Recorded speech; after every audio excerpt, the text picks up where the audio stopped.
మొదట నేను రక్షణ పొందిన కొత్తలో, బాప్తీసు పొందిన కొత్తలో, దేవుని ఇంట్లో అడుగుపెట్టిన కొత్తలో యేసయ్య మీద ఎంత పిచ్చి ప్రేమ, ఎంత పిచ్చి ప్రేమ అండి యేసయ్య అంటే.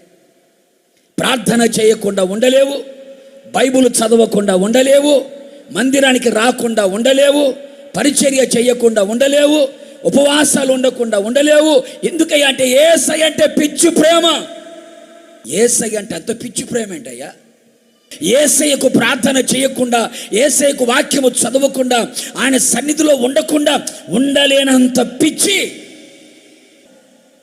యేసయ్య కలువరి శిలువ ప్రేమకు దాసోహలమై, యేసయ్య ప్రేమకు బానిసలమైపోయి, యేసయ్య ప్రేమ ఖైదీగా మార్చబడిపోయి, లోకములో ఏమి నాకొద్దు, ఈ పాపము నాకొద్దు, ఈ నేత్రాశ నాకొద్దు, ఈ శరీరాశ నాకొద్దు, ఈ లోకపు కార్యాలు నాకొద్దు.